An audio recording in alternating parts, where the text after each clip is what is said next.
Hola, buenas tardes, bienvenidas, bienvenidos, bienvenides. Este es un encuentro con nietos y nietas de TECME, Territorios Clínicos de la Memoria. TECME ha creído importante dentro de los eventos para cerrar este año que nos ha atravesado la pandemia, este año de convivencia con la pandemia, año raro, difícil, triste para muchos y muchas. Terminar con una actividad que apunta a aquello que nos da esperanza, que nos da vida. Y nada mejor que el mejor símbolo que tenemos en nuestro país, que son ustedes, los nietos y las nietas. Lo digo y me emociono, pero porque es la verdad. Este encuentro siempre, para mí y para todas nosotras, nuestras compañeras de TECME, que hoy están acompañando y vamos a estar aquí, Ana Zavala, María Marta Quintana y Alma Goodman, son integrantes y compañeras de TECME. Vamos a acompañarlos y conocerlos a ustedes, nietos y nietas. Este encuentro lo hacemos en vísperas de que mañana se cumplen 37 años de la vuelta a la democracia, dejando atrás la terrible y más sangrienta dictadura que tuvo la Argentina. También conmemorando el Día Internacional de los Derechos Humanos. Decir nietos, decir nietas, decir abuelas, decir madres, decir sobrevivientes, no hace falta aclarar nada. Sabemos todos, todas y todes de qué estamos hablando. No solo en nuestro país, sino esto se da a nivel internacional. Porque son y seguirán siendo siempre el símbolo, el sinónimo de la constancia y la perseverancia, de la memoria, de la verdad y la justicia. Por lo tanto, hoy vamos a encontrarnos en estas vísperas con Lorena Batistiol Colayago, con Macarena Hellman, con Esteban Herrera Zimmerman y con Jorge Castro Rubén. Queremos conocerlos, escuchar sus voces, qué piensan, qué sienten, qué ha pasado por sus vidas, a los que han recuperado su identidad, a los que siguen buscando a sus hermanos o hermanas, conocer sus recorridos de vida,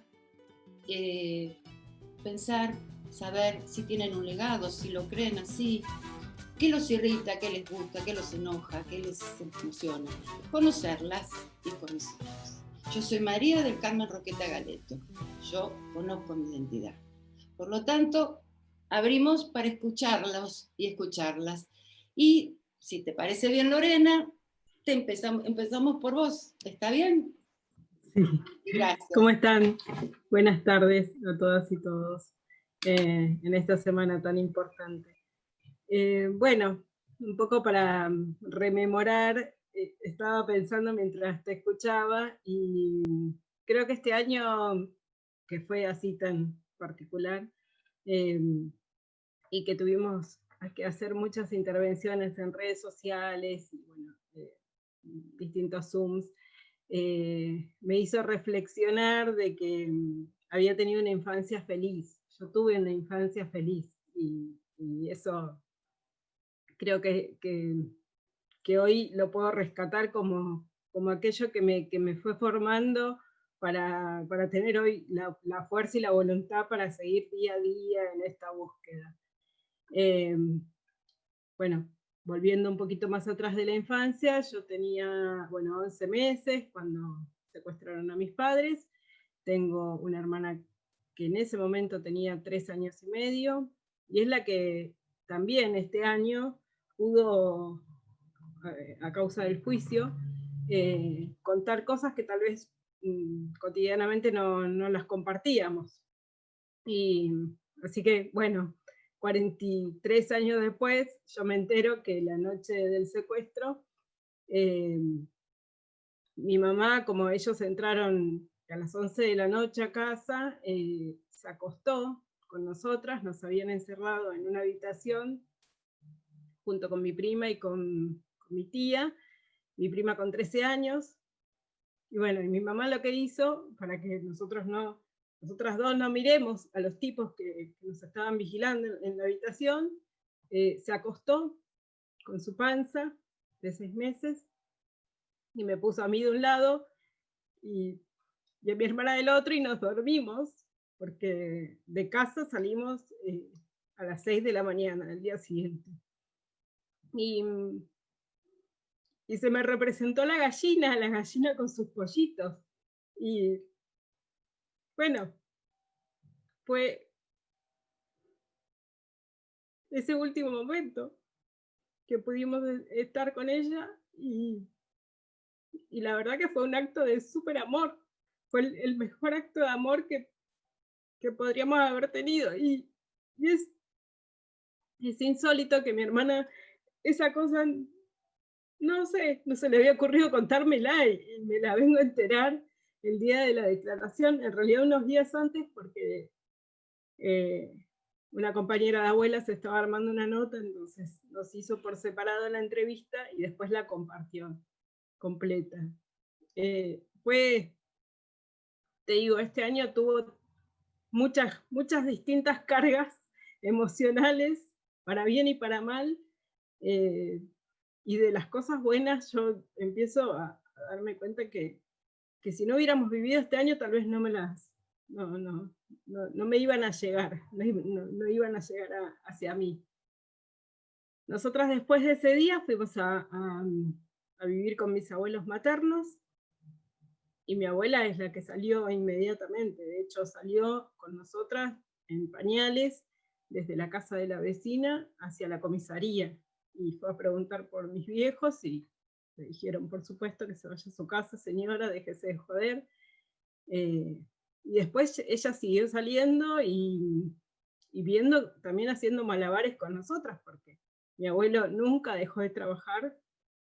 Al día siguiente fue a trabajar. Mi tía hoy también se arrepiente, pero dice, yo venía buscando trabajo hace mucho tiempo y al día siguiente de la desaparición de mi hermana tenía una entrevista y tuve que ir y dejarlas a ustedes, bueno, pero como que también esto se metió en la vida cotidiana y había que seguir, porque si no, si mi abuelo no seguía trabajando, nadie nos podía dar de comer. Algo así como recontra sencillo.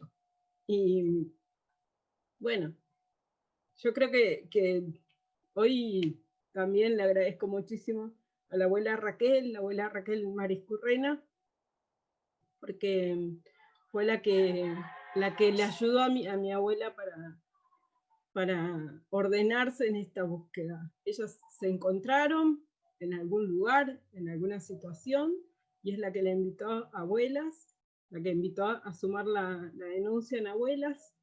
Ya podríamos hablar fines del año 78, lo nuestro había pasado en el 77, y bueno, y a partir de ahí también empezamos a recibir toda la solidaridad de la institución, que es una cosa que también hay que valorarlo, porque en realidad la institución que eran unas cuantas mujeres, ¿no? Sostenidas desde el dolor y desde la lucha, la búsqueda, y cualquier cosa, donación que entraba desde el exterior, lo que fuera, lo dividían entre todas y se preocupaban también por aquellas abuelas que se habían quedado con nietitos a cargo.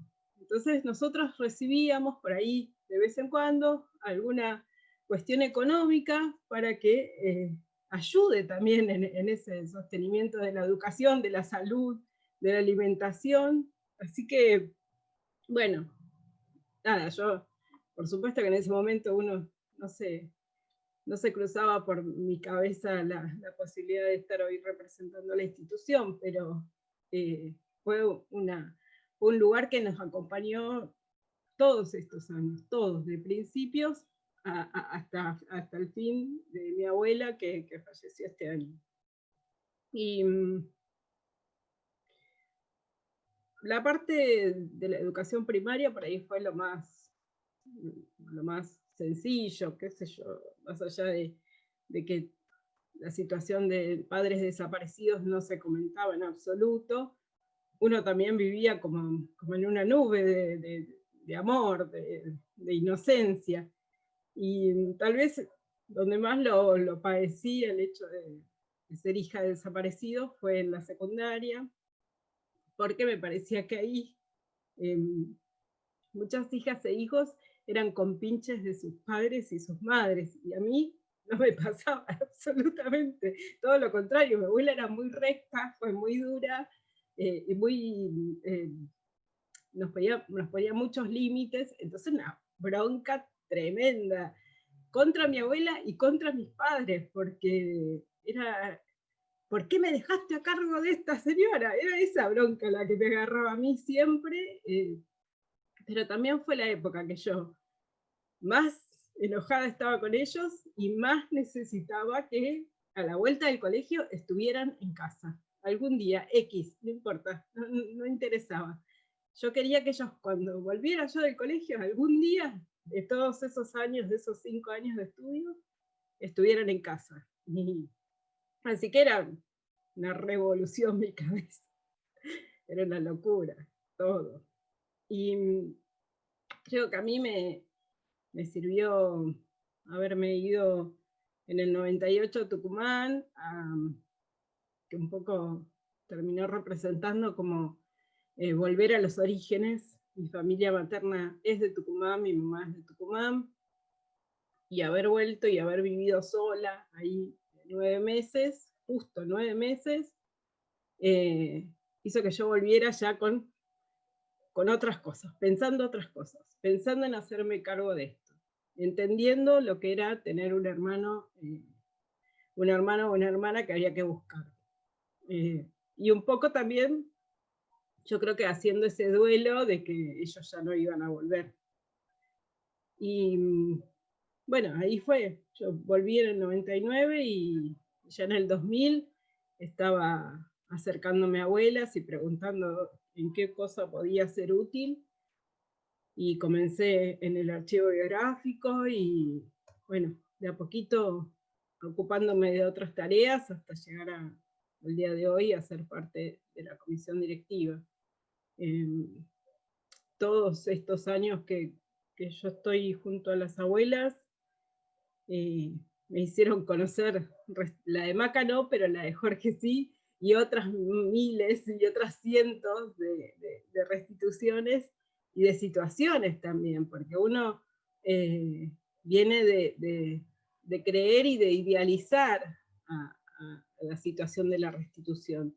Y la verdad que conocí muchas historias de grupos familiares que encontraban a sus sobrinos, a sus nietos, nietas, hermanes, y no es para nada fácil, no es nada fácil. Y creo que también eso nos ayudó para que desde abuelas pudiéramos conocer, mejorar e incorporar otras áreas para que el camino de la restitución sea lo más sencillo posible con cada uno de ellos. Pero bueno, un poco así, en estos años también me casé, tuve hija, tuve hijo, o sea que también un poco el recorrido en abuelas, bueno, mi jefa en el archivo gráfico era quien después fue mi suegra, así que imagínate que casi que hice mi vida en abuelas, y de hecho ella el año anterior a que yo conociera a su hijo, me dijo, te voy a presentar a mi hijo como una bruja total, y así fue, total, porque al año siguiente lo conocí y a los meses ya estábamos de novios, así que, bueno, nada, hice muchas cosas alrededor y de la mano de la institución y de estas mujeres que son un espectáculo. Lorena, ¿y qué sabemos de tu mamá? Y la fecha y el lugar a donde pudo haber estado y qué datos hay, se ha encontrado o se ha podido saber algo. Mira, ellos dos fueron a parar a Campo de Mayo, mi mamá y mi papá. Mi papá, creo que no lo dije, se llamaba Egidio, mi mamá Juana Colayago. Fueron a parar a Campo de Mayo junto con mi prima y con mi tía. Mi prima y mi tía estuvieron 5 días secuestradas, entonces ellas son las que después le pueden decir a mi abuela cuál era el lugar. Otra de mis tías, la menor, de hermanas de mi papá, se acercó hasta Campo de Mayo porque ella vivía en kilómetro 30, que es ahí nomás muy cerquita, en Adolfo Sordó, y y le dijeron, señora, usted se va de acá inmediatamente, porque si no, llamo a la guardia y queda acá usted también. Así que esa tía después no hizo nada más, no hizo más. Se asustó muchísimo con esa situación y no hizo más. La que después llevó adelante todo fue mi abuela. De hecho, mi tía y mi prima, que estuvieron secuestradas esos días, recién en el 2003, y creo que influyó muchísimo, no, 2003 no, estoy equivocada, 2005, 2000, sí, 2005, 2004, pero fue porque Néstor les pidió perdón en nombre del Estado a todas las víctimas. Bueno, eso las animó a declarar para cobrar sus propias reparaciones. O sea, no habían hecho ningún trámite por el miedo que tenían de poder contar algo. La verdad que todas esas situaciones hicieron que también muchas otras personas se acercaran y se animaran a decir lo que habían vivido durante la dictadura. Y de mi mamá solamente sé, por el relato de mi prima, que, bueno, tuvo en una sesión de tortura, mi mamá se desvanece, entonces ella ahí desconoce cuál es el destino. Este año también en el juicio el hijo de una de las sobrevivientes, o sea, otra esposa de otro ferroviario, como era mi papá, pudo declarar que ella reconoció a una de las embarazadas, sabía que tenía 6 meses de embarazo, 6, 7 meses de embarazo, y que se comentaba que en una sesión de tortura, como se había desvanecido, se la llevaron al hospital a parir. Y que de ahí nació un varón. Eso es nuevo, es novedoso, y la verdad que nosotros todavía estamos tratando de certificar esa información porque esta mujer es muy grande, es una mujer de más de 80 años, y por otro lado también mi prima habla de enterramientos en Campo de Mayo. Entonces también es otra pata de la investigación en la que estamos avanzando, porque no es la única que habla de enterramientos en Campo de Mayo, hay otros sobrevivientes que también señalan espacios. Entonces se va a explorar, se va a hacer una exploración para poder detectar esos hechos, si es que aparece algo. Así que por el momento lo que tiene que ver con mi mamá es como que termina en Campo de Mayo. De mi papá sí, ellas cuando van a ser liberadas hacen una fila india y mi viejo estaba adelante, entonces mi prima le toca el hombro a mi papá y mi viejo le hace así, le toca la mano, y mi prima le dice, ¿por qué nos metiste en este quilombo? Y mi viejo le dijo, no te preocupes que a vos no te va a pasar nada, y efectivamente a ella las llevaron hacia una de las camionetas y a mi viejo a otro lado. Pero se estaban yendo, o sea, saliendo del campito, ¿no? Ellas trasladándola seguramente ya para la libertad y a mi viejo, bueno, el destino en Campo de Mayo es el más común, eran los vuelos, que un poco, bueno, ahora está ese juicio también y está muy interesante la información que vienen aportando. Bueno, la historia siempre es difícil contarla, pero siempre, ¿no?, libera un poco. Sí. Y es así. También para los que nos estén escuchando y viendo, es importante que, aunque nosotros y nosotras podamos conocerlos, siempre hay que pensar que siempre hay una primera vez para aquel o aquella que nos está escuchando y nos está viendo.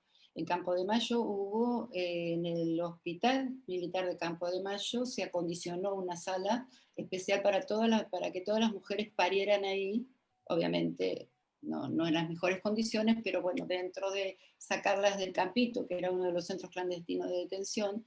Y yo sé que es duro a veces comentarlo con ustedes, pero bueno, pensemos en los otros que nos están mirando, para que sepan que allí nacieron muchos niños y muchas niñas, y que por suerte muchos y muchas se han encontrado. Y lo único que sí, para mí es importante, es que digas la fecha posible de que pueda haber nacido tu hermano o tu hermana. Ahora sabemos que puede ser un varón. ¿Te acordás la fecha Y más o menos que nosotras, sí, aproximada? sí, sí. Nosotras siempre decíamos por la fecha probable de parto, que mi mamá esperaba para noviembre y diciembre, entre noviembre y diciembre de 77, pero ahora ya tenemos que decir entre septiembre y diciembre de 77, por esta 77, posible versión de claro. que, y además que sería un bebé prematuro, o sea, también se agregan como otros condimentos a lo que uno ya venía investigando. Siempre es Eso es algo así. importante volver a contar las fechas y saber que alguien que pueda vernos o escucharnos sepa que puede ser. Tal vez el hermano, o aparentemente, bueno, sabemos que puede ser un varón, el hermano que está buscando Lorena y que está buscando Flavia, que es tu hermano. Bueno, Macarena. Macarena es otra historia. Macarena encontró su identidad, ¿no es cierto, Macarena?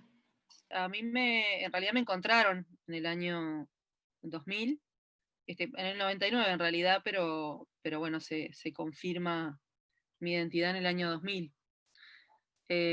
Mis padres habían sido secuestrados en el año 76, en agosto del 76, en Buenos Aires. Mi mamá estaba embarazada de 7 meses y medio. Los llevan al Centro Clandestino de Detención Automotores Orleti, y allí están un tiempo. Bueno, a mi padre lo asesinan y lo desaparecen ahí. Después, después de varios años, sus restos fueron identificados por el equipo argentino de antropología forense en el año 89, en el cementerio de San Fernando. En el caso de mi mamá, la trasladan en octubre, pero bueno, sin tener mucha precisión sobre la fecha. Se sabe que fue después del 6 o 7 de octubre, y en lo que iba del mes de octubre, a Montevideo. Automotores Orleti era un centro donde había una planta permanente de agentes de la represión uruguayos. Había también de otros países, bueno, pero los que estaban como más instalados allí eran los uruguayos. Había detenidos desaparecidos de varios países. Hace relativamente poco tiempo se lograron identificar a 2 diplomáticos cubanos que también fueron asesinados en ese contexto, en el área de influencia, digamos, de Automotores Orleti, que habían permanecido allí. Bueno, a mi mamá la trasladan en octubre. No se tiene mucha certeza de la razón, porque no hay razón aparente, más que lo que sí tengo seguridad es de que lo hicieron porque podían, porque estaba el contexto, porque había una coordinación de la represión en estos países de América Latina, con otros también. Entonces, en ese marco la trasladan. Se supone que, bueno, se supone no, yo nací en Montevideo, en otro centro clandestino de detención, en el hospital militar, en una clínica. Hay como distintas versiones, no hay certeza. Y se presume que fue el 1 de noviembre, tampoco hay demasiada certeza sobre eso. Me dejan con ella por testimonios de un ex soldado hasta el 22 de diciembre del 76. En realidad esa es la fecha que la sacan a mi mamá conmigo en una canastita, con destino desconocido, porque bueno, a mi mamá no la vieron más. Fue la última vez que fue vista con vida. Y en mi caso, me dejan el 14 de enero del año 77 en la puerta de una familia uruguaya en un barrio de Montevideo. Yo crecí con esa familia sin sospechar y sin tener ningún tipo de información hasta los 23 años, que es cuando, a partir de una investigación que quienes estuvieron, o que quienes la pudieron armar de manera independiente, fueron mi abuelo y su mujer, Mara La Madrid. A raíz de esa investigación, que bueno, que con la colaboración, por supuesto, de muchísimas personas y organizaciones, llegan al dato de que mi mamá podía haber sido trasladada al Uruguay. Hasta ese momento no había ningún indicio ni nada para pensar que eso podía haber sido de esa manera. Pero bueno, llega esa información que podía haber sido trasladada al Uruguay, y allí se comienza una búsqueda con ex detenidos uruguayos que habían estado en Automotores Orletti, y hay diversos testimonios. También hay un compañero argentino, bueno, que fue liberado, creo que es de los pocos que fue liberado de Automotores Orletti en Argentina. A los uruguayos los trasladaron al Uruguay en 2 vuelos. De un vuelo se tuvo conocimiento y fueron legalizados de alguna manera después, o liberados ese mismo año, sobre fin de año. Y del otro vuelo no se tiene ningún tipo de información, y hay, bueno, personas que permanecen al día de hoy desaparecidas, y no está claro qué fue lo que pasó con ese vuelo, si bien hay versiones, y de hecho hasta un oficial, creo que de la Armada de Uruguay, reconoció haber sido copiloto en ese segundo vuelo, pero bueno, esa investigación se trunca, y bueno, hasta ahora no se ha dado con el paradero de esas personas. Bueno, a los 23 años, a mí me llega la información de que podía ser la nieta de Juan Gelman, que tampoco lo conocía en ese momento y tampoco tenía idea de quién era. Y bueno, de Berta Yugarós, de María Eugenia Casinelli, y de Juan Antonio García Ureta Goyena. Ahí, bueno, me contactan a través de un obispo de una diócesis uruguaya, para, bueno, plantearme esto y plantearme la posibilidad de avanzar en el conocimiento o en la confirmación de mi identidad. Y bueno, así es que en abril, bueno, después de varios análisis de ADN, viste que siempre los ponen en duda. Bueno, yo me hice como 3, así que calculo que todos dieron coincidentes por las dudas. Pero bueno, me analicé en Uruguay, ese análisis se terminó en Francia, después me hice el análisis correspondiente en el Banco Nacional de Datos Genéticos en Argentina. Todos coincidían en mi identidad. Así que bueno, en junio de ese año tuve todos los resultados, y bueno, la certeza y la confirmación de que era hija de Marcelo Gelman y de María Claudia García Ureta Goyena. Así que bueno, ese es como el trayecto, el recorrido hasta conocer mi verdadera identidad, y bueno, después la vinculación con familia, con amigos de mis padres, con abuelas, por supuesto, un poco más adelante, pero también, bueno, y con otros nietos también. Así que bueno, esa es un resumen de la historia. ¿Y cómo ha pasado un tiempo largo y cómo te ha atravesado esto? Como hablábamos al principio, ¿no? ¿Cómo te sentís? ¿Qué pasó? ¿Negaste? ¿No negaste? ¿No? Eso pasa generalmente. Ahora que ya pasó el tiempo, ¿cómo te ves? No, yo nunca lo negué, al contrario, en realidad desde un primer momento, bueno, yo además cuando me encuentran, en ese momento estaba estudiando bioquímica, acababa de terminar un cursito de esos que dan educación permanente de actualización en genética, y bueno, imagínate que estaba desesperada por hacerme un ADN. No, la verdad que desde el primer momento, digo, con esa historia, conociendo esa historia, lo único que cabía para mí era, bueno, confirmarla o descartarla, pero saber lo antes posible. Y bueno, después iba a haber tiempo de pensar en otras cosas, pero lo que me parecía fundamental era conocerlo rápidamente. Así que no, negación la verdad que nunca tuve. Tampoco tuve enojo con mis padres en ningún momento. Al contrario. No desde un lugar no sé cómo explicarlo, pero digo, desde el lugar de valorar a mis padres y esa generación que se jugó la vida, a veces sabiendo, a veces no, pero creo que en determinado momento todos sabían que podían desaparecer. En el caso de mis padres, 3 días antes se habían llevado a, a 2 o 3 amigos del Colegio Nacional de Buenos Aires, iba a ese colegio. Bueno, cayeron varios en esos días y bueno, creo que tenía plena conciencia de que podía seguir él, bueno, y con él mi mamá. Así que bueno, como sea, realmente ese valor para mí es admirable. No me imagino, nunca se me ocurrió pensar, bueno, ¿y qué hubiera pasado si las cosas hubieran sido diferentes? Sí, más adelante por ahí, pero en cuestiones más cotidianas.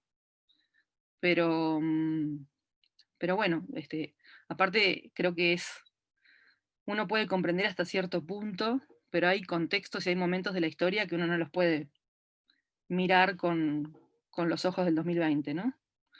Y esos contextos se explican por sí solos, y, y bueno, fue la suerte de tantos y tantos argentinos y latinoamericanos, porque creo que para mí, seguramente por la historia, pero creo que siempre y también al momento de reconstruir o de tratar de saber la verdad, esto de conocer los hechos, es importante tener esa dimensión latinoamericana, ¿no?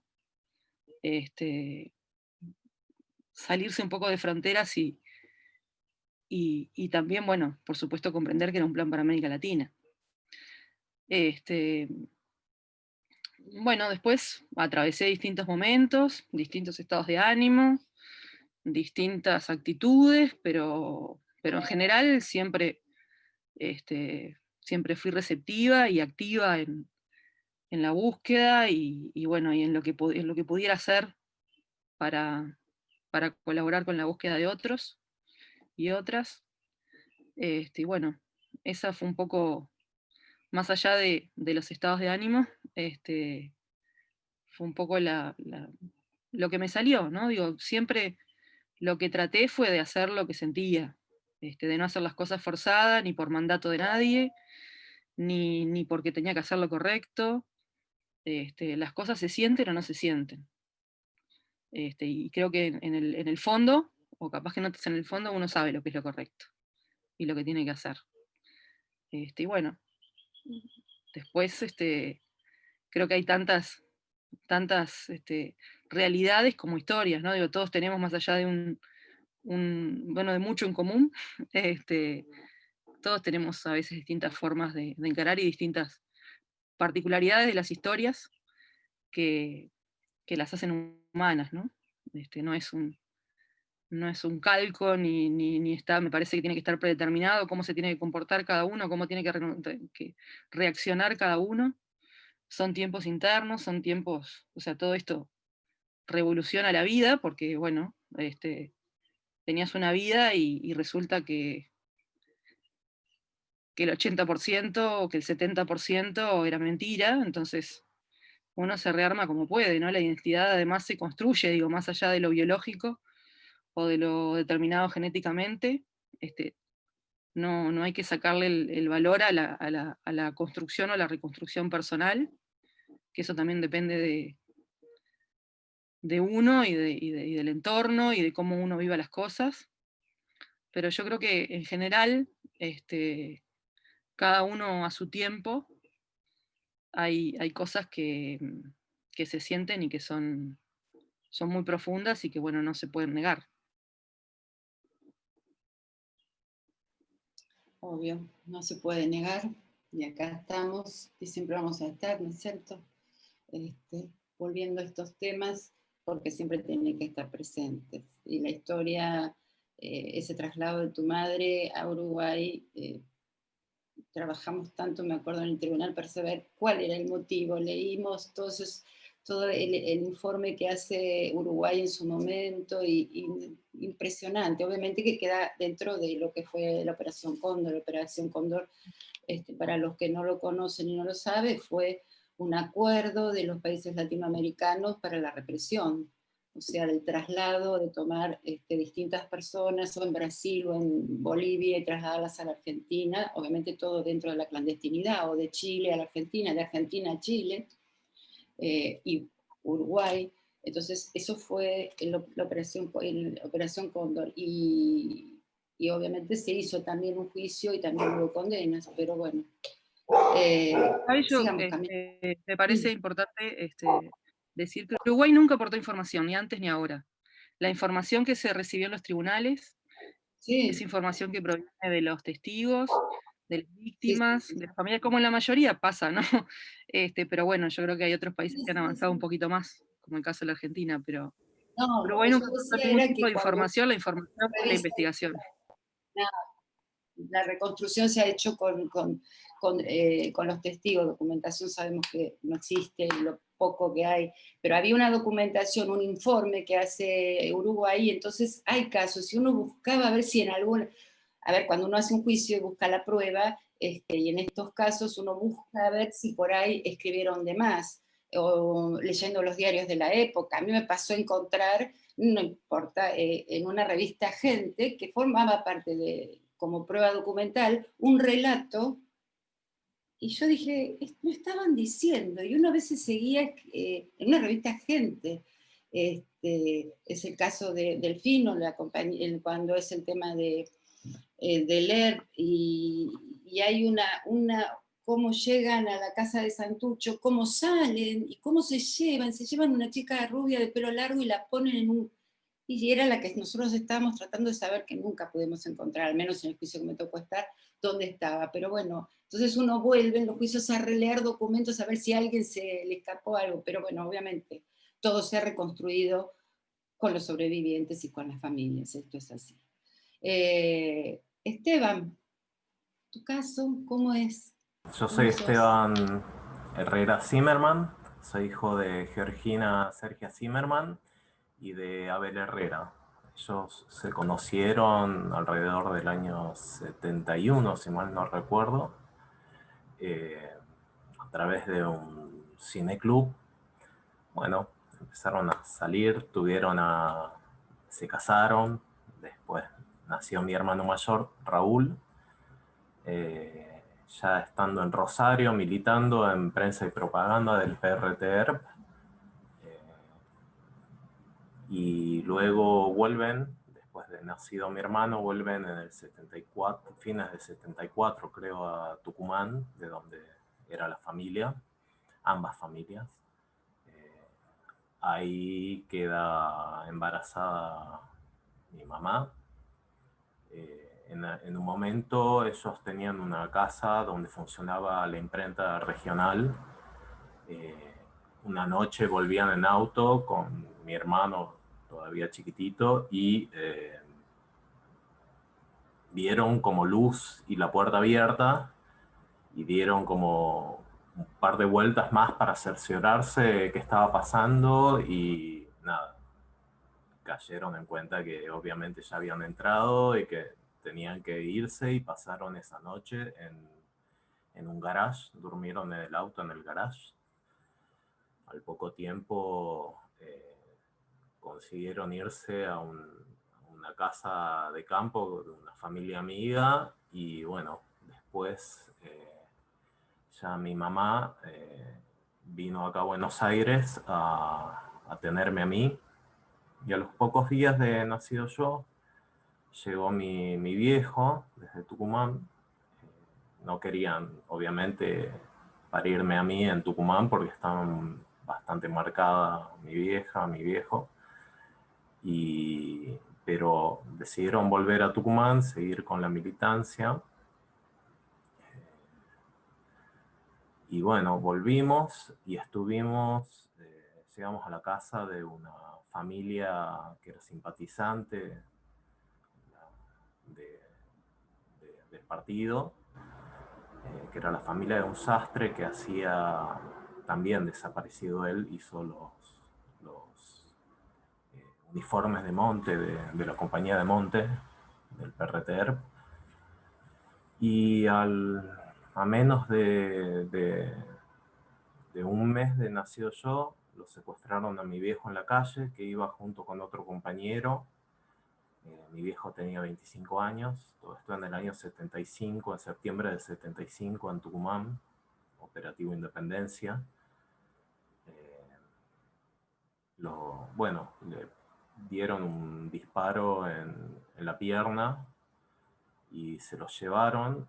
En un momento se ve que lo llevaron al principio a un hospital donde trabajaba una tía por el lado de mi mamá, que llamó a la familia y dijo, che, acá está el esposo de tu hija, traten de venir a buscarlo porque no nos dejan atenderlo. Y bueno, se lo llevaron y después de eso ya lo siguiente que supimos fue por los diarios que habían habido una persecución en auto, con tiroteos, con un oficial herido, incluso mencionaba el artículo de la prensa por el informe policial. Y en ese momento mi familia salió a buscar información sobre eso y no encontraron nada. Preguntaron a vecinos a lo largo de todo el recorrido y nadie escuchó nada. O sea que obviamente había sido falseada toda esa información. Y bueno, unos 15 días después entregaron el cuerpo de mi viejo y otros 3 compañeros. El chico ese que estaba ahí y otros 2 compañeros, entre ellos también el novio de una tía mía, también, digamos, conocido de las familias. Así que cuando lo fueron a buscar, les dijeron, bueno, si quieren llevarse los cuerpos, va a ser firmando acá el acta de defunción, como está, que decía que, bueno, los habían matado a tiros, pero bueno, eran evidentes signos de tortura, muy evidentes. Mi viejo tenía toda la pierna engangrenada. Bueno, y en ese momento mi vieja no puede, obviamente, acudir al funeral de mi viejo. Escribe una carta que yo no la conocía y la encontré la noche anterior de ir a declarar en el juicio del Operativo Independencia, y en vez de yo decir mis palabras al final de la declaración, leí esa carta que en su momento no pudo ser leída en el funeral de mi viejo. Fue muy emotivo. Y bueno, me estoy adelantando en el tiempo. Mi vieja en ese momento, el partido la mueve, dice, bueno, tenés que irte de Tucumán, está muy marcada. Y bueno, nos fuimos a finales del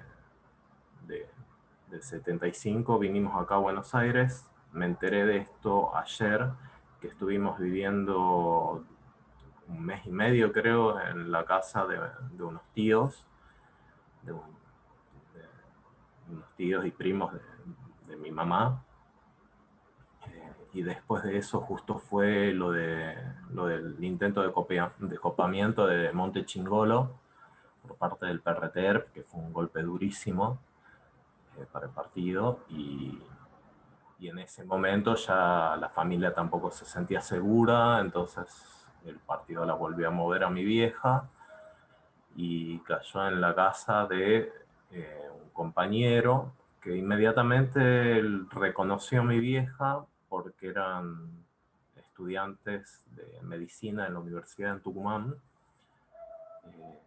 pero no se conocían de nombre ni nada y nunca se dijeron el nombre real. Bueno, cuestión que bueno, ahí estuvimos un tiempo, después mi vieja pasó a otra casa, ellos se siguieron viendo porque el compañero, hoy sé que se llama Jorge, se encargaba de distribución y mi vieja estaba en una unidad que iba a ser, iban a crear una nueva imprenta para reemplazar la que había caído en Córdoba, imprenta a nivel nacional. Y bueno, ella participó se armó un equipo de 5 adultos, junto con otra compañera que también tenía hijos. Y bueno, fue así como a lo largo del año 76 mi vieja estuvo viéndose con Jorge a través de citas que armaban, pero bueno, idas y vueltas estuvieron así a todo lo largo. Y a fines del 76 mi vieja finalmente se muda junto con nosotros a Cortines, que es un pueblo que está a unos 8 kilómetros de Luján. Ahí era una casa que estaba en medio de un terreno bastante grande. Habían construido un par de galpones donde criaban conejos. Nada que ver con la casa de los conejos, con el libro, a pesar de la coincidencia. Pero funcionaba como fachada, y en el sótano de esa casa se había armado una imprenta bastante grande, y por lo que me cuentan, de ahí salió un montón de material que, bueno, venían y se llevaban carrada de material los camiones de los compañeros. Y bueno, así pasaron unos meses, y el 12 de mayo del 77 fue un operativo muy grande. La gente del pueblo todavía lo recuerda, con 2 cercos de control alrededor de lo que era ese terreno. Y bueno, entraron echando la puerta abajo a patadas, entraron disparando. Los 5 chicos dormíamos en una habitación, los escombros de las paredes y del techo cayeron sobre nuestras camas y cunas. Rápidamente redujeron a los adultos, los hicieron arrodillarse en el comedor, les pusieron una capucha y, bueno, empezaron buscaban armas. Todo el tiempo preguntaban dónde estaban las armas, o sea que por ahí pensaban que iban a encontrar, no sé, todo un montón de armamento, hasta que encontraron el sótano y vieron que era una imprenta. Empezaron a sacar. Bueno, igual de todas maneras esto es dentro del marco de las 500 caídas de propaganda del PRTERP, así que de todas maneras sí, supongo que sabían que funcionaba una imprenta. Pero bueno, en su momento dejan que Raquel Rinamena, que es la mamá de los otros chicos que estaban con nosotros, y mi mamá, viniesen a despedirse de nosotros. Y en ese momento nos dicen que no teníamos que llorar, que los más chicos teníamos que hacerle caso al más grande. El más grande es Ernesto, que en ese momento tenía 8 años. Yo tenía 1 año y 8 meses, una edad muy parecida tenía el menor de los hijos de Raquel. Mi hermano tenía 2 años y medio, más o menos la misma edad que el hijo del medio de Raquel. Y ahí vivían otros 3 compañeros, aparte de Raquel y de mi mamá, de los cuales de uno sí sé que era Pablo Fingerut. Después había otra mujer que le decíamos la abuela, que quizás hoy tenía mi edad, ¿no? Pero bueno, eran muy jóvenes en la militancia, y bueno, mi vieja tenía 27 años en ese momento.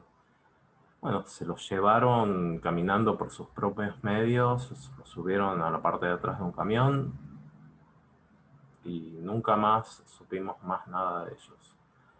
Nosotros los chicos estuvimos ahí toda la noche, que se sacaban y sacaban material de ahí del sótano donde funcionaba la imprenta, hasta que en un momento antes del amanecer nos llevan al regimiento de Mercedes.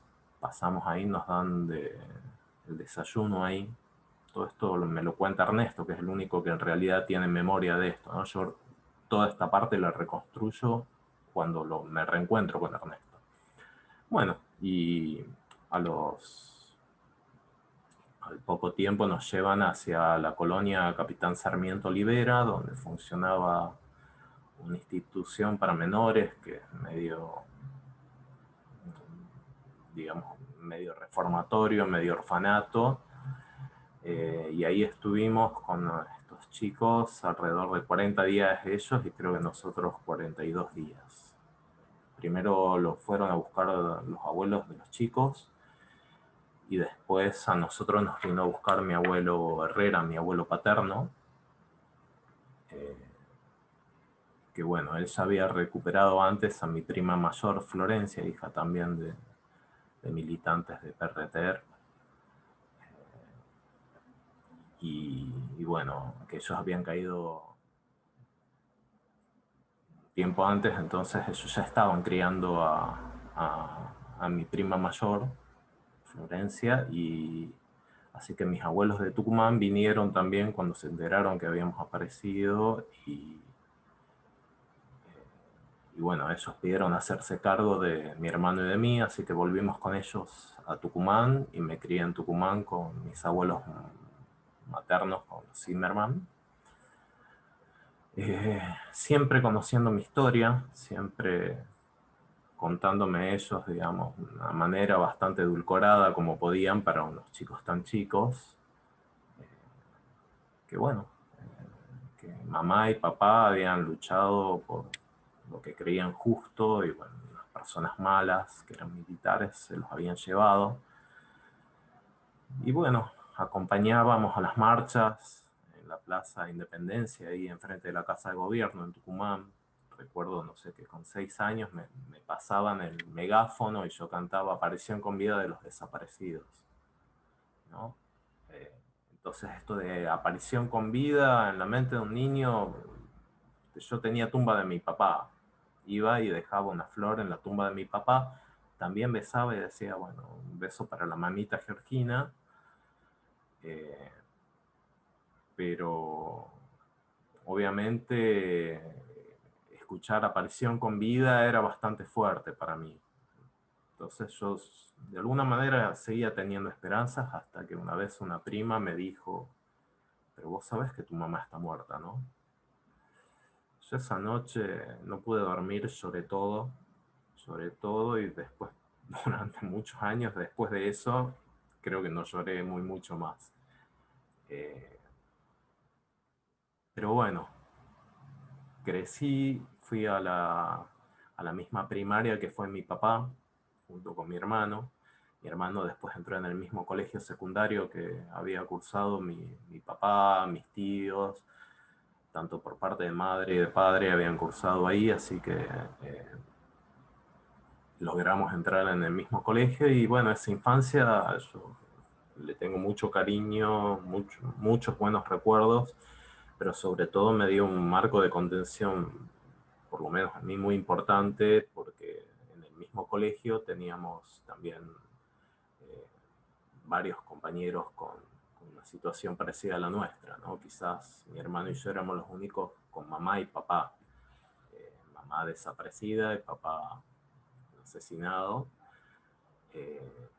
Pero en mi curso nada más éramos 4, si mal no recuerdo, que le faltaba el padre. Y en ese caso yo puedo decir que, bueno, la verdad que siempre valoré mucho el hecho de que en este colegio se los recordaba, incluso a mediados de los 80, fines de los 80 ya mencionaban a los desaparecidos del colegio, se hacía un acto y los nombraban a mi tío, a mi viejo y a varios compañeros más, varios egresados más.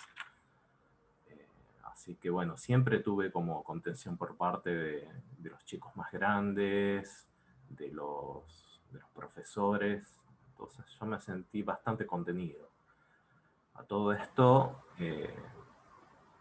sin saber qué había pasado, crecí obviamente, nunca supe qué había pasado con mi madre, porque mi familia también perdió el rastro de estos chicos que vivían con nosotros, intentaron contactarse con ellos, incluso mi tía pasó por México al enterarse de que habían estado ahí. Y bueno, me crié con mis abuelos, con mi tía que volvió, ella estuvo exiliada, después que perdió a su hermana y a su novio, estuvo exiliada en Israel, ella volvió.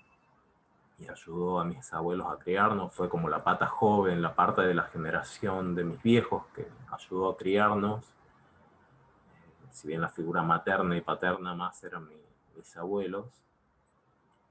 Y bueno, ya de egresado de secundario, después de un par de intentos fallidos en arquitectura y ciencias económicas, decidí venir a Buenos Aires a estudiar cine. Cuando vine, cuando decido venir, le cuento a mi abuelo que él, cuando vino a buscarnos, ya se quedó a vivir en Buenos Aires criando a mi prima. Y le cuento y bueno, le digo si podía vivir con él un tiempo, y se emociona mucho y me dice, vos sabes que tu papá también hizo algo de cine. Y me dice que había hecho un cortometraje sobre una familia cañera con un chiquito ahí al costado del camino que se sacaba una espina del pie. Y yo creo que de alguna manera, habiendo visto alguna libreta de mi viejo del secundario, creo haber visto que decía cine opción, pero creo que nunca lo conecté hasta ese momento. De hecho, hay varias cosas que hicieron que yo piense que de alguna manera seguían los mismos caminos que mi viejo. Por ejemplo, en un asado de egresados del colegio, un amigo de mi viejo me dice, che, te quiero presentar a alguien que te quiere contar algo. Y me presenta un chico que era, un hombre que era bastante más chico que mi viejo, pero que había llegado a convivir con él un par de años en el colegio, y decía que gracias a él se había interesado en el básquet, porque veía que lo veía entrenarse y en los recreos, en las horas libres, se quedaba en la tarde practicando, y que no era del todo bueno, pero aún a pesar de eso llegó a estar en el seleccionado de básquet, y me estaba contando mi propia historia. Yo hice exactamente el mismo recorrido con el seleccionado de básquet, pasé por el centro de estudiantes también a cargo de prensa y propaganda, otra cosa que después, digamos, ya me enteré después que era un poco la misma rama, sin la misma vocación combativa quizás, pero bueno, esas cosas que lo que uno dice, lo que se hereda no se hurta, ¿no? Esas coincidencias. Bueno, me vine acá a Buenos Aires gracias al papá de un compañero que también, bueno, había sido novio también de la misma tía que me crió, otro novio, que habían hecho el documental con mi viejo en la secundaria. Era un documental que lo habían hecho en el año 66, con 16 años. Y era sobre una familia cañera, sobre cómo se perdían los trabajos, cómo tenían que, luego de la zafra, ir a recoger papa, embalcarse, trabajo golondrina, o sea, bastante comprometido, y contaba la historia de toda una familia, de los integrantes. Yo traté, cuando terminé mi carrera en cine, quería cerrar con la continuación de ese documental. Lamentablemente, por cuestiones de salud de esa familia, nunca lo pude terminar. Ya estaba todo listo, ya estaba listo para ir y volver, encontrarme. Ya me había encontrado con ellos 2 veces y lamentablemente no lo pude terminar, pero bueno, siempre quedó ahí la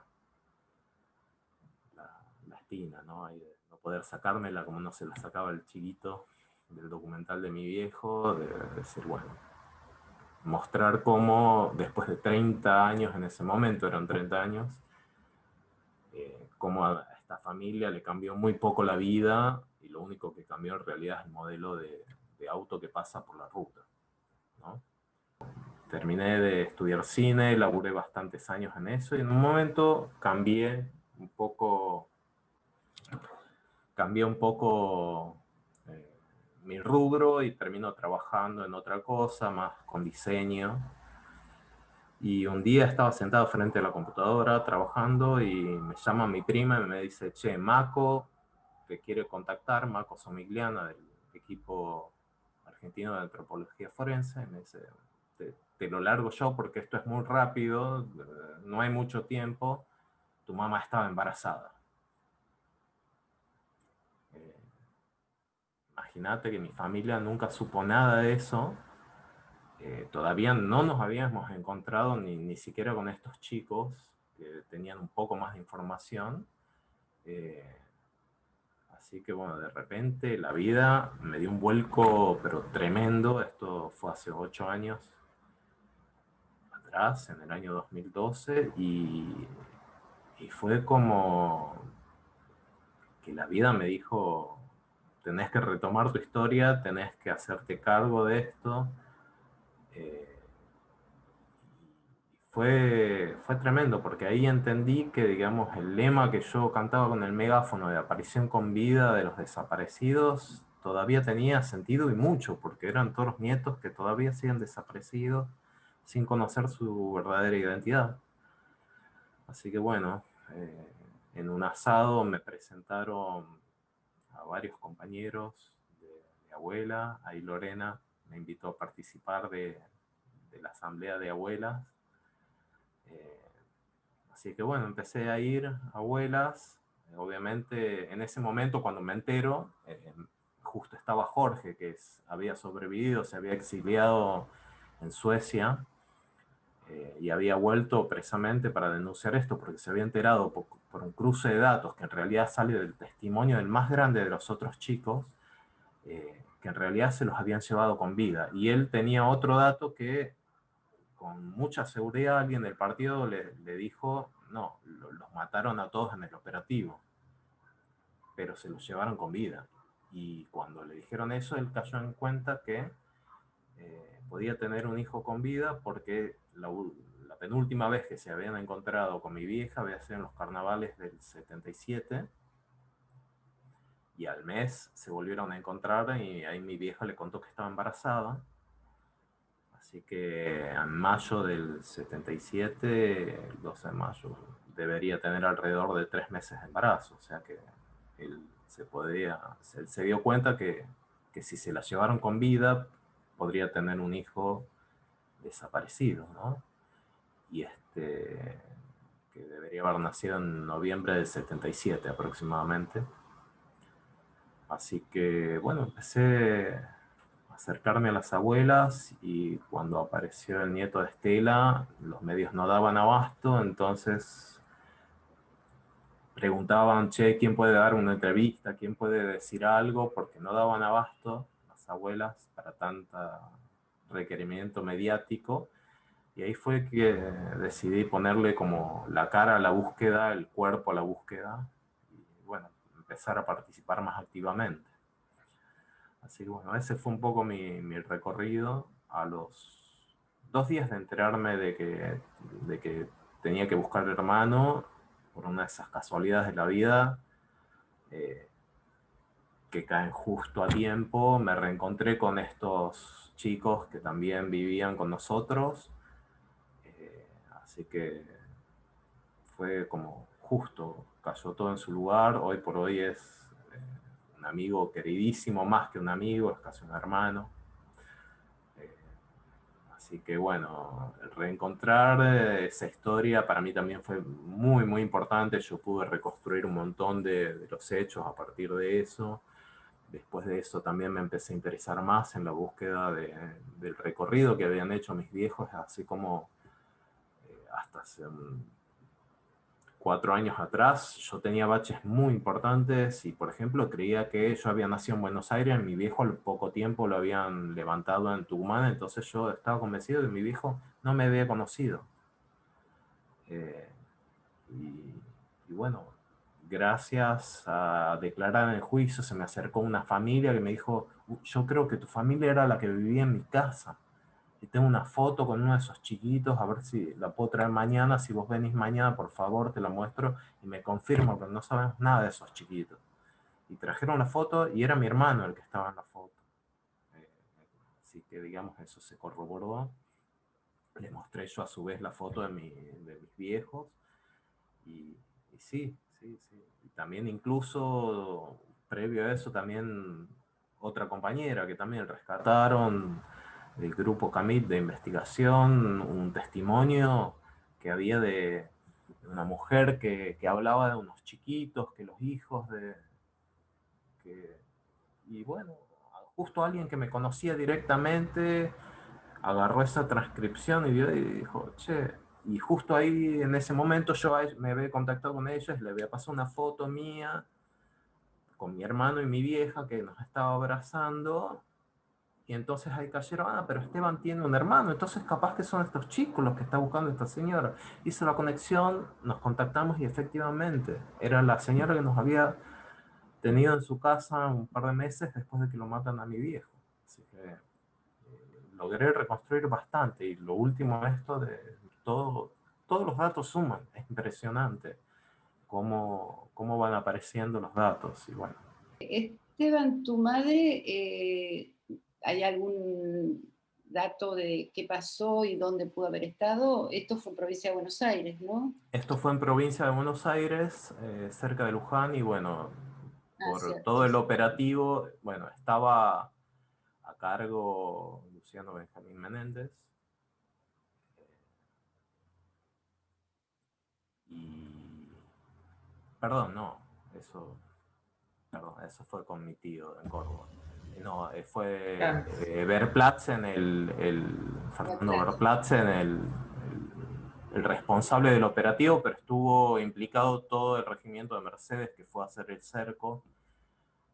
Y bueno, las últimas pistas un poco apuntan más ahí a un centro clandestino de detención que todavía no está identificado bien dónde funcionó, pero que se sabe que funcionó, digamos, dependiente del regimiento de infantería motorizada número 6, que es el de Mercedes, y que además se corrobora también porque ahí nos llevaron a nosotros y las autoridades del ejército fueron las que nos entregaron, y eso está sentado en un testimonio que dio el director de esta institución de menores que nos llevaron, que le contó a mi abuelo cuando nos fue a buscar que sí eran gente del ejército del regimiento de Mercedes. Claro. Así que las pistas apuntan ahí. Al principio yo siempre creí que por el responsable y todo, que podrían haber pasado por Campo de Mayo, pero las últimas pistas apuntan más para ahí.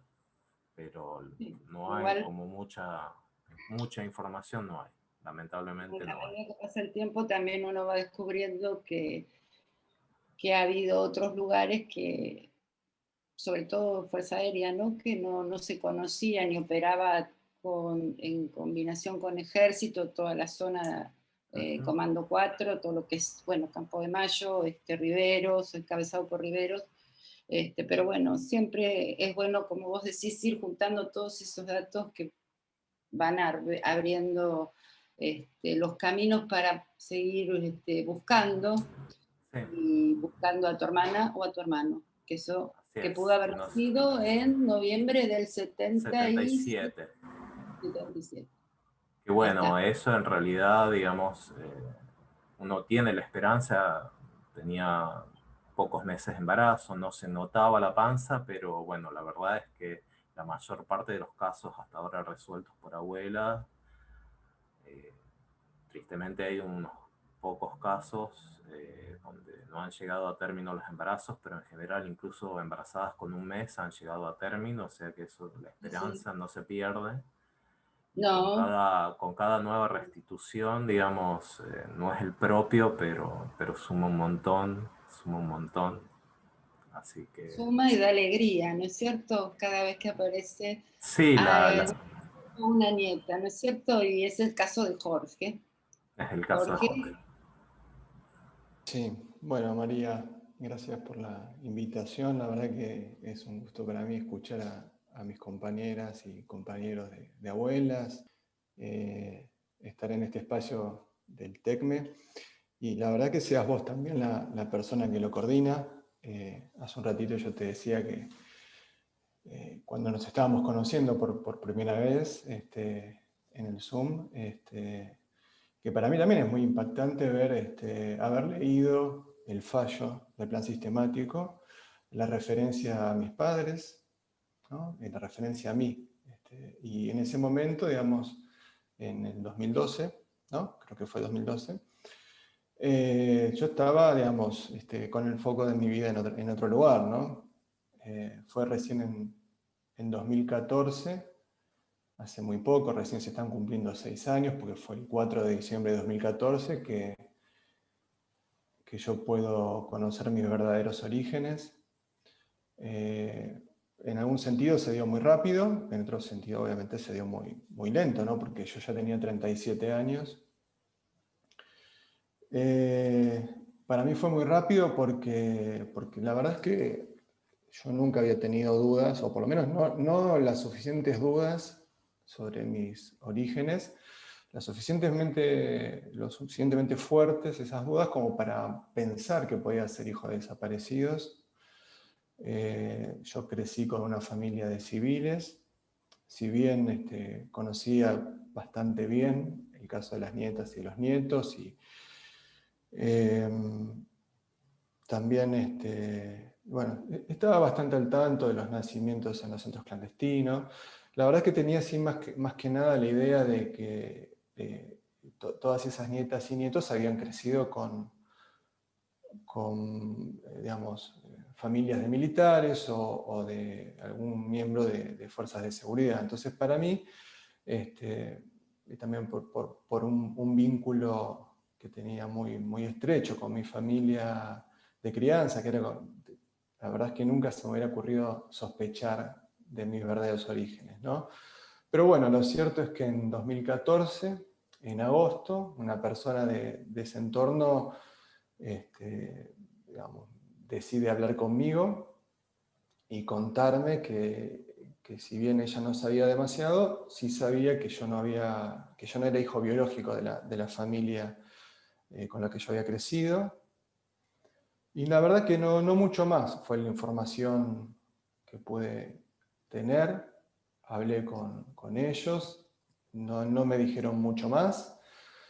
Lo que sí, obviamente, era claro que no era hijo biológico de ellos y que, digamos, mi padre de crianza era médico en el Hospital Casa-Cuna, en Pedro Elizalde, y que me había recibido, según su testimonio, me había recibido una noche en manos de unas personas civiles en muy mal estado de salud, con muy bajo peso, con alguna dificultad respiratoria,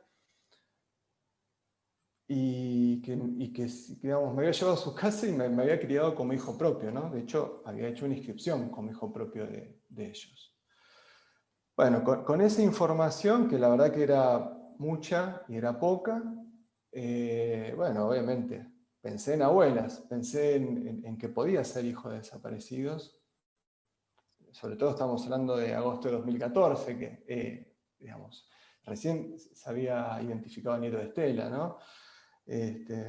Así que obviamente, digamos, tampoco era muy difícil, digamos, dirigir la mirada hacia eso. Entonces, bueno, obviamente con muchas dudas y muchos temores y muchos nervios. Yo ya estaba en pareja, hacía muchos años, tenía ya 2 hijos. Y bueno, con mi compañera la verdad es que hablamos mucho y, digamos, ella, digamos, desde un primer momento nos pusimos de acuerdo en que sí, que tenía que ir a abuelas y que tenía que resolver o intentar resolverlo, ¿no? Por lo menos intentar resolverlo, a esa incertidumbre que tenía, porque la verdad que me había impactado muy fuertemente y la verdad que yo lo que veía que no quería vivir con eso. Que no quería y que no podía vivir con eso. Probablemente más que no podía. Y bueno, nada, ella me dijo, es ahora, hay que hacerlo ya. Y bueno, llamé a abuelas, como dije hace un ratito, con muchos nervios. Y bueno, coordiné una cita, me acerqué y cuando conté lo que sabía, se ve que había mucha información o más información de la que yo creía. Yo tenía mi partida de nacimiento, que era una partida apócrifa.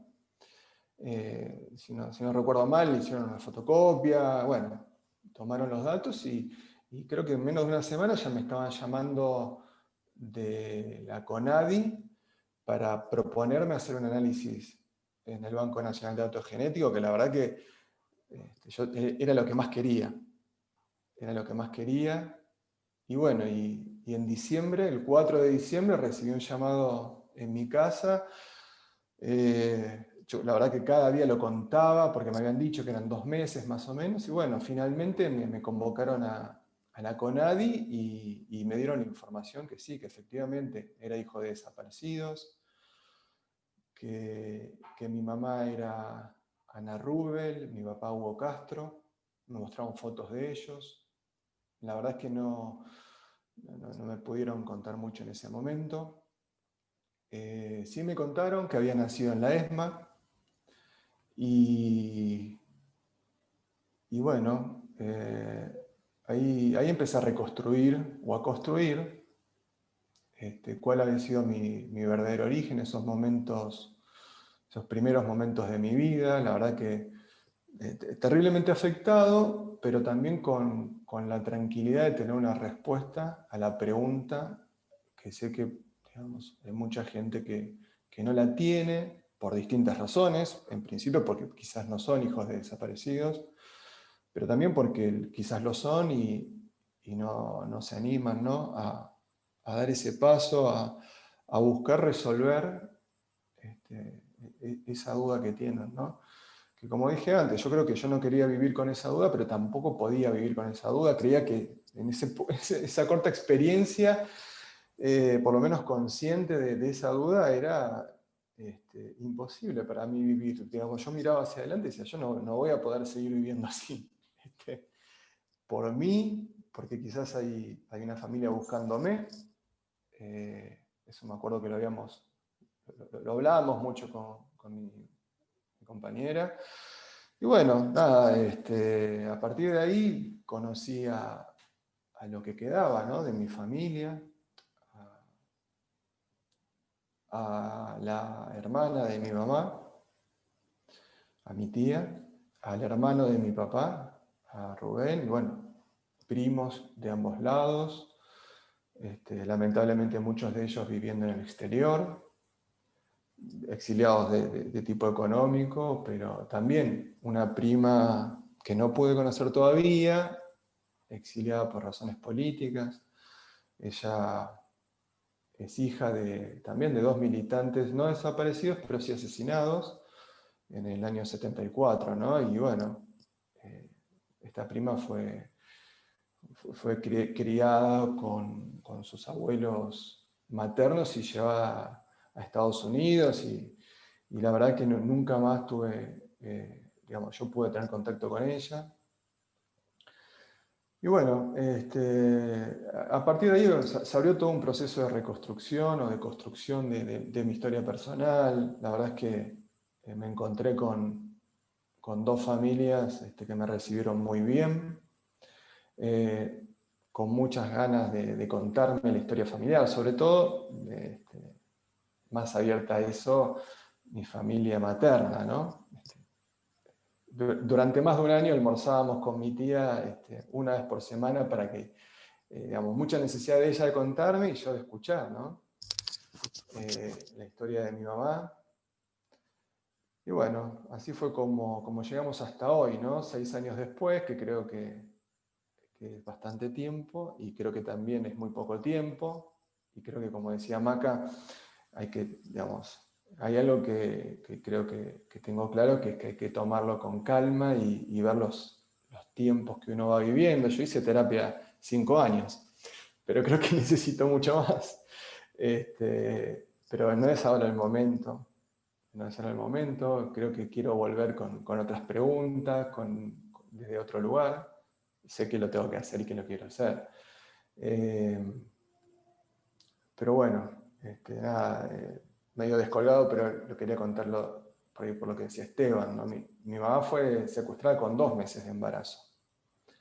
Y por ahí Lore lo conoce más el caso, ¿no? Pero también, bueno, vos ni hablar, María, que mi familia materna no sabía que mi mamá estaba embarazada, y que mucho tiempo después se supo, y que el aporte al banco,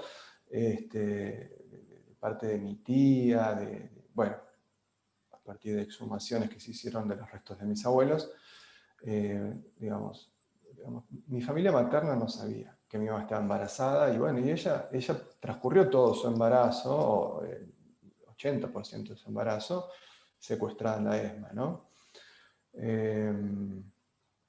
Ellos habían sido secuestrados en enero del 77 y trasladados a la ESMA, ¿no? De mi papá no se supo más nada muy rápidamente. En el caso de mi mamá, por la cantidad de tiempo que estuvo, sí, se sabe bastante, hay varios testimonios, bueno, está el caso, bueno, que recientemente falleció Sara Solardo Satinsky, que ella participó acompañando a mi mamá junto con la cabra, participaron. La verdad es que me impactó mucho el fallecimiento de Sara. Yo no pude conocerla, pero creo que tanto el caso de ella como el de Alicia le dieron un rasgo de humanidad a ese momento tan trascendental, ¿no? Y en ese lugar tan horrible como fue el sótano de la ESMA.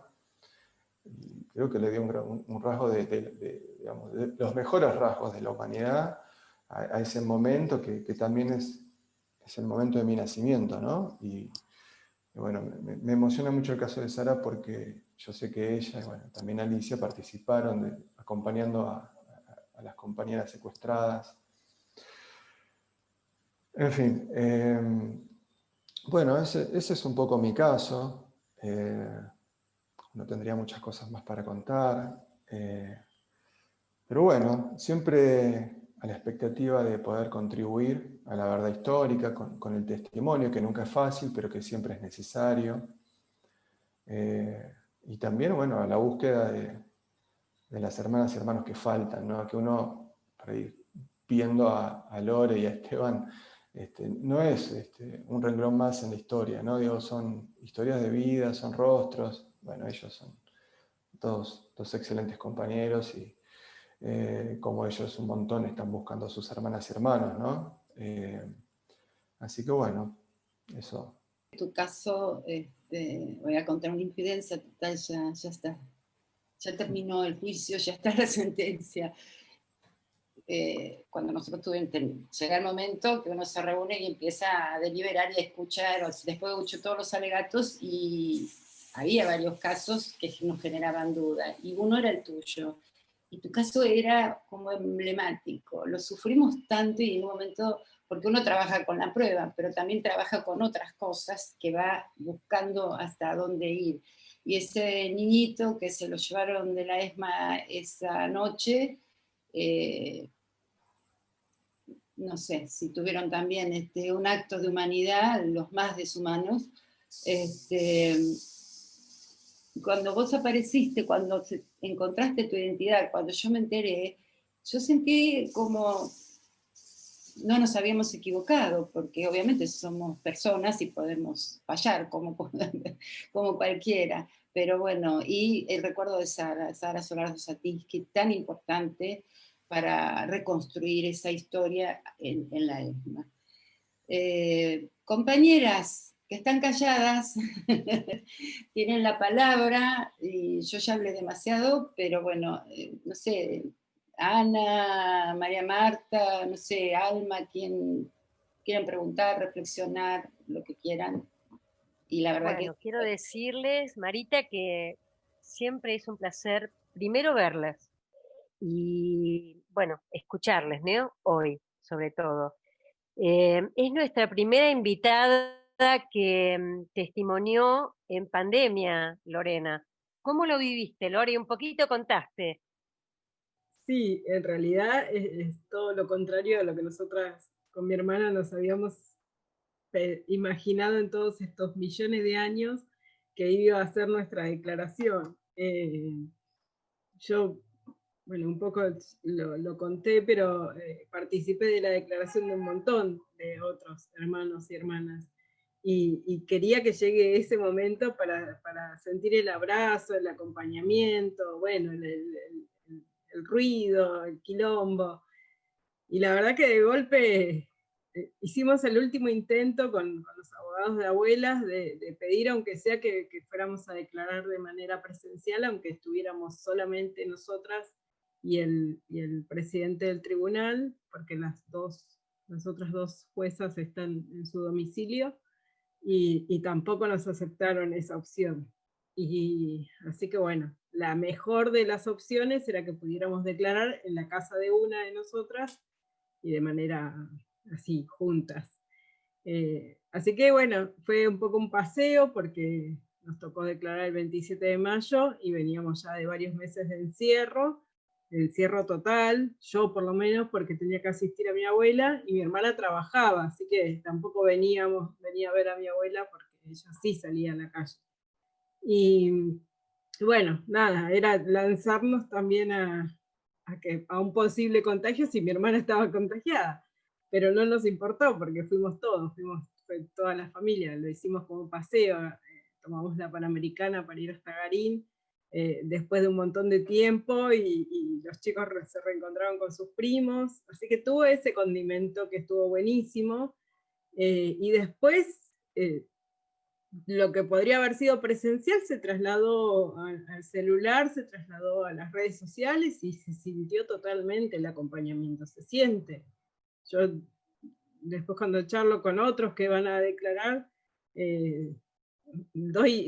cuento esa experiencia que para mí, sí, está bien, obviamente que el abrazo no se compara con nada, pero igual se siente la presencia de quienes están interesados e interesadas en escuchar y en acompañar ese momento. Así que fue, bueno, podría haber sido mejor, fue lo mejor que podría haber sido en realidad, y solo ese episodio que tuve con el presidente del tribunal, que cuando yo me exalté un poquito y empecé a gritar, me sentí como que me estaba mandando penitencia, me hizo afrontar un cuarto intermedio así de golpe, y bueno, y después un poco me condicionó en la declaración, por lo menos para no sacarme.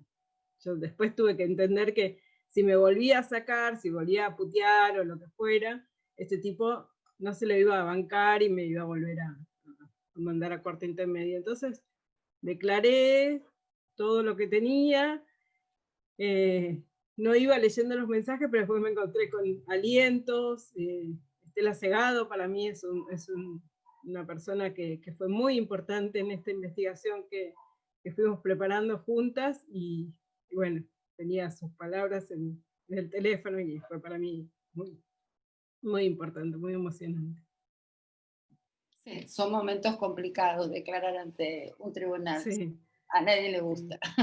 Sí, pero bueno, ves, en el balance del año creo que estamos en un buenísimo año a nivel juicios, porque hay un montón. Hay como 20 juicios simultáneos, y no sé si ha pasado en otro momento, en otra época, tal vez en los primeros años. Pero hay 20 juicios simultáneos, es muchísimo, y está buenísimo. Sí, sí, bueno, por suerte que se ha podido agilizar y absorber el Poder Judicial esto de la tecnología que costó tanto hacer entender en otro momento a algunas personas.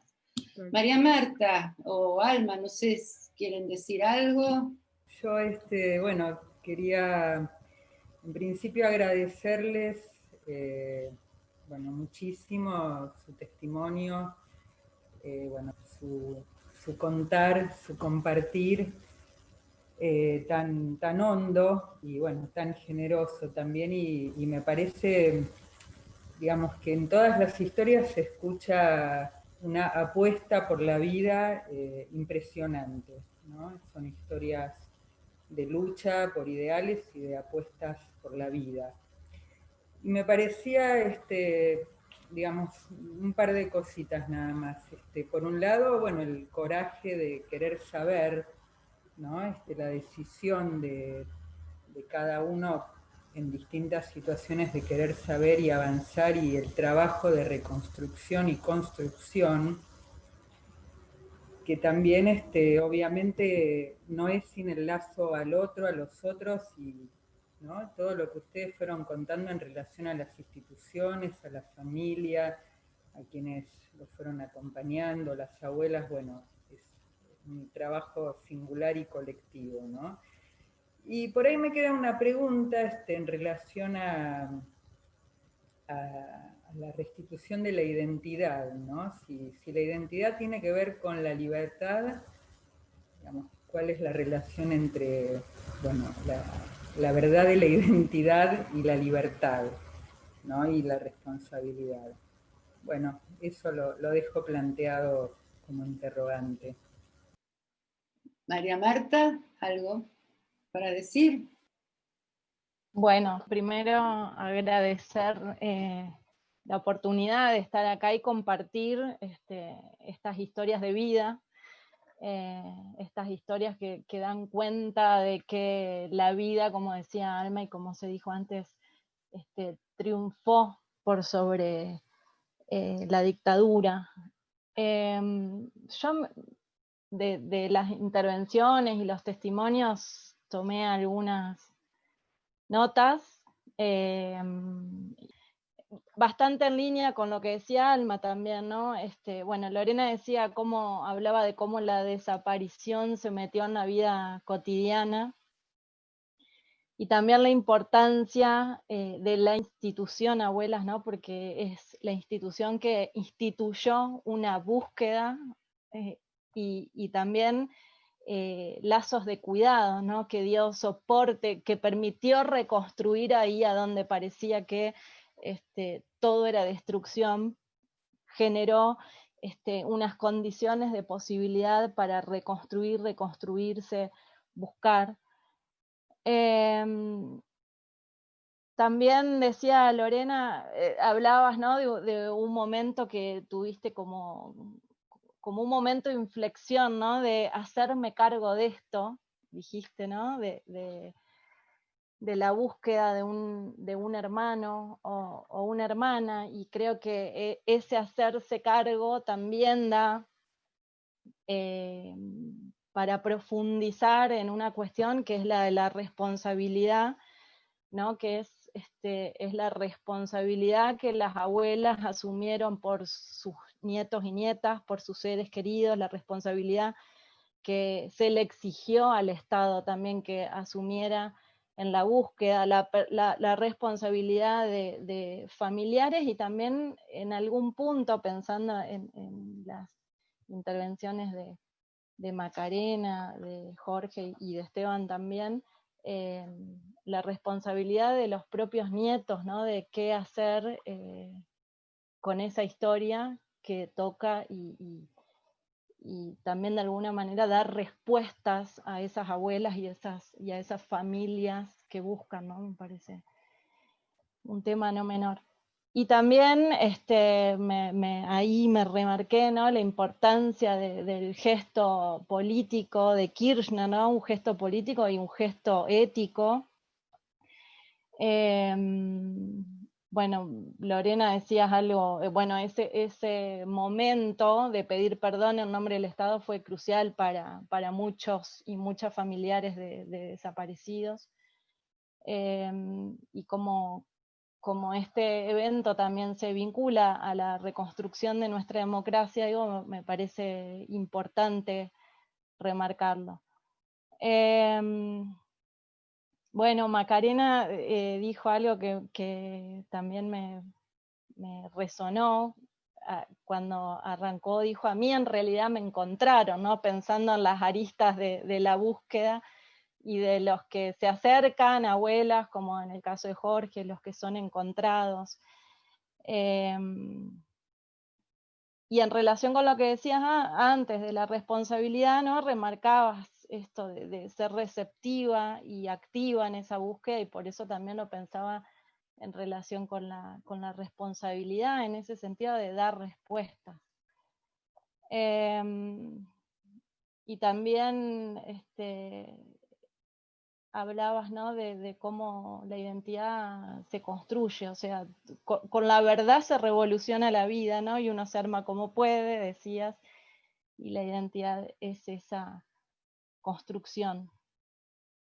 Y de Esteban pensaba, y también en relación con lo que decía Lorena, ¿no? Que apareció el tema de la escuela y de las instituciones. Esteban hablaba de una escuela que no silenció, que no negó la importancia que que tiene eso en estas historias, y lo pienso hoy, ¿no? También en la actualidad de la educación, o sea, la importancia que las escuelas acompañen esta búsqueda, que no soslayen lo que es una búsqueda todavía vigente.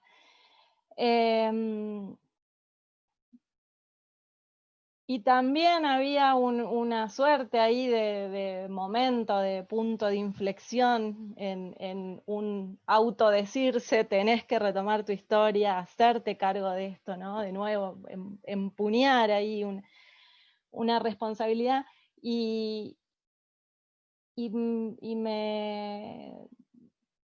me gustó, ¿no? Ese link que hiciste con el inicio de tu relato, cómo se resignificó esa aparición con vida, cómo se resignificó la espera y la esperanza, eso que era tan difícil de entender para un niño, ¿no? Porque esa consigna política de algún modo también abría esa posibilidad, las dificultades, ¿no? De aceptar por un lado que los desaparecidos y desaparecidas estaban muertos, pero también había que exigirle al Estado aparición con vida, y las dificultades de ser un niño y entender eso, pero como ya adulto y con ese nuevo fragmento de la verdad que se revela de una mamá embarazada, se resignifica la consigna, ¿no? Pienso en las tantas resignificaciones, ¿no? de esas consignas. Y algo que atraviesa, ¿no? todos los testimonios, todas sus historias, es justamente cómo la verdad está hecha de fragmentos, la verdad se reconstruye con fragmentos, con aportes de otros. Entonces también vuelvo a insistir en la responsabilidad que se asume frente a una búsqueda de identidad, y la responsabilidad de los terceros, de los testigos, de todos aquellos que tienen, que pueden aportar información que es crucial, ¿no? Para que la verdad triunfe sobre la mentira de los apropiadores y apropiadoras, ¿no? Me parece que esa es una cuestión central en toda esta trama. Y bueno, Jorge justamente, ¿no? Contaba, hay una persona del entorno que en algún momento revela que no es hijo biológico, y lo digo porque muchas veces decimos, ¿no? que la verdad de las abuelas, la verdad de la sangre triunfa, pero quiero remarcar esto, que para que la verdad y la sangre triunfe es necesario que quienes tienen información para aportar, la aporten, ¿no? Y bueno, el papel de la duda, ¿no? Esa sabiduría que han tenido las abuelas de volver productiva la duda, ¿no? Y esto de no quedarse con la duda o hacer algo con la duda, y las vías y las oportunidades y las posibilidades que se abren. Y quizás esto se toca con lo que decía Alma, ¿no? Una verdad dolorosa, pero que también libera, o sea, la oportunidad de que esa duda libere de algo. Bueno, esas son notas que fui tomando, cosas que me parecía interesante remarcar, y que si tienen ganas de retomar alguna de ellas. Bueno, un poco contestando, quizás tomando la palabra por otros compañeros, nietas, nietos, que fui conociendo a medida que nos fuimos encontrando en la institución, y después generando amistad también, ¿no? Creo que hay una constante bastante grande de que esto de que casi todos con los que hablé, remarcaron esto, ¿no? Que si pudiesen elegir entre saber la verdad y no saberla, todos eligieron saberla y que les significó algo totalmente positivo a la larga, cada uno con sus tiempos y todo, pero que les resultó algo positivo, y poder construir a partir de ahí, poder entenderse. Quizás tanto Jorge como Maca puedan contarlo mejor por experiencia propia, pero bueno, sí es algo que en los grupos cuando hablamos es algo que todos remarcan, ¿no? Como este momento de liberación, de saber la verdad, te permite reconstruir. Bueno, creo que estamos terminando. No sé si Jorge o Lorena o Maca quieren decir algo más.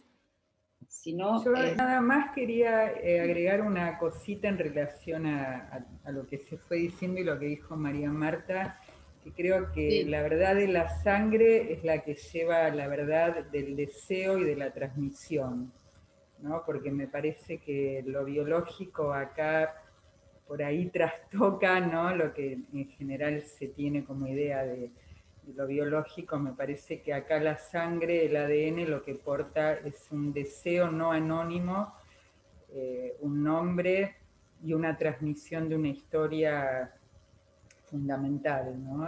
Que hace a la identidad y que sí, el coraje no es sin angustia, por supuesto, ¿no? Todo el trabajo, eso nada más, y gracias otra vez.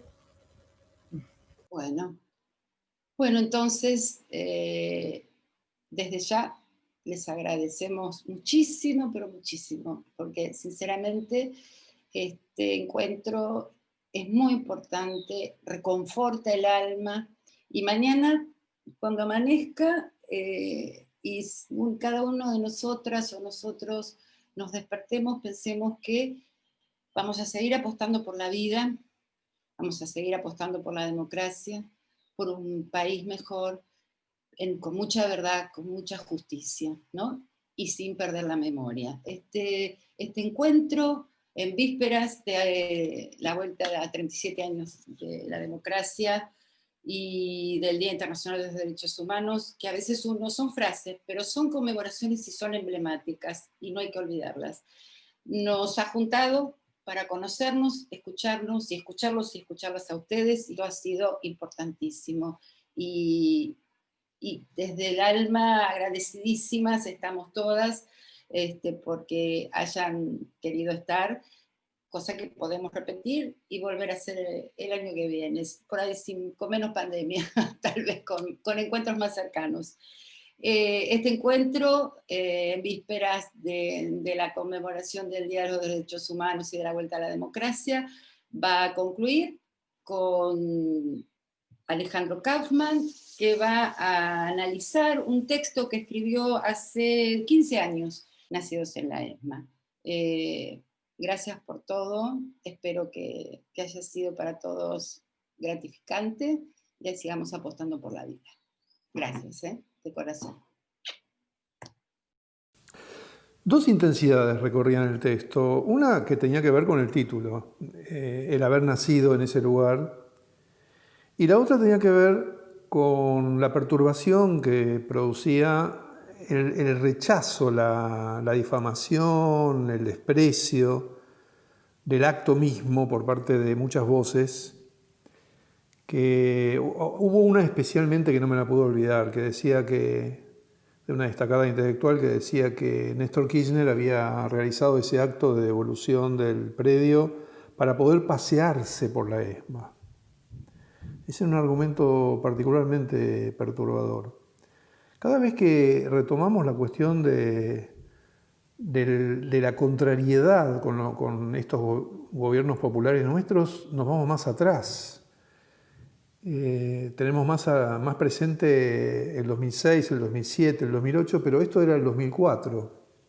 Y probablemente haya sido quizás el primer momento de intensidad en cuanto a difamación, cuestionamientos arbitrarios, esa especie de celos que tiene el antiperonismo, el rechazo a cualquier cosa que se haga desde un gobierno popular. Y toda esa cuestión de que lo que se enunciaba no era válido por tal o cual motivo, por tal o cual antecedente, por tal o cual contradicción. Y en el artículo aparecía una idea que después se fue intensificando cada vez más, que es la descripción de las diferencias sobre la memoria como disputa. Hay una mención en el artículo que me llamó la atención retomarla, porque fue motivo de discusiones actuales sobre que la memoria puede ser vista de dos maneras: desde el punto de vista de un fenómeno social, donde hay distintos puntos de vista, distintas discrepancias que se ponen en disputa para ver cuál hegemoniza a las demás, frente a la noción del testimonio. Y el testimonio es una noción completamente diferente a la de la disputa, porque el testimonio es la realización de una voz encarnada en una presencia. No viene a disputar nada, no viene a imponer nada, no viene a competir. Tiene un valor de presencia que solo se sostiene por su propio acto. Eso es el testimonio. Y ese día fue un día extraordinario, porque cada una de las personas que habló ahí lo hizo desde diferentes perspectivas, pero de modo testimonial. Tanto los miembros del gobierno, como las dos voces principales que hubo en ese acto, que fueron las de María Isabel Prigione Greco y la de Juan Cabandier, que eran quienes decían: yo nací acá, yo nací en este lugar de la muerte, del horror, en este lugar imposible para algo así como un nacimiento, pues yo nací acá. Y Juan decía: y me enteré hace 2 meses de que nací acá. Bueno, esa dimensión testimonial tiene un valor axial para la cuestión de la memoria, y es por lo que todas las personas y los grupos y los colectivos vinculados con los movimientos sociales que dan cuerpo a la memoria no están en disputa entre sí. No es una competencia ni política ni ideológica, no porque todo eso no esté presente, sino porque lo que se pone en juego es un compromiso, una vocación, un llamado, una relación de una índole muy, muy específica, que se da también en otros campos de la vida, como por ejemplo en el psicoanálisis. Es decir, la voz que está presente en ese diálogo de la clínica no tiene correlato con ninguna otra instancia de la vida colectiva, pública o de la vida en común. Tiene solo valor por lo allí dicho en un momento dado. Y eso pasa con el testimonio, eso pasa con el valor que tiene la memoria respecto de dar cuenta de algo que no debió haber sucedido y que tiene un carácter específico, un carácter que no podemos relacionar con ningún otro suceso histórico o del presente, y que por ello lo referimos a que no debe volver a suceder. Entonces, hablaba de eso, de la banalización que produce asimilar el testimonio a un discurso cualquiera. Y esa perturbación estaba muy presente en el artículo, inspirada por la intensidad inconmensurable de los discursos de la hija y del hijo que allí hablaron de los nacidos en la ESMA.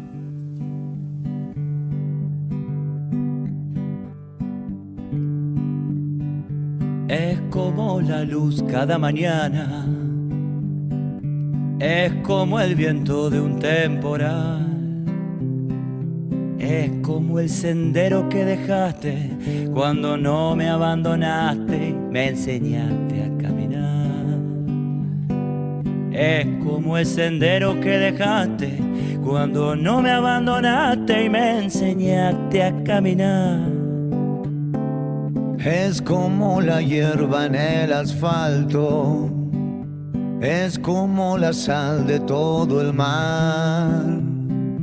Es como pasar la noche en vela, esperando que amanezca para empezar a andar. Es como pasar la noche en vela, esperando que amanezca para empezar a andar. Como tu puño levantando la bandera, como como el aroma dulce de la rebelión. Si la lucha nos unió, es por ti esta canción. Seamos libres para la liberación.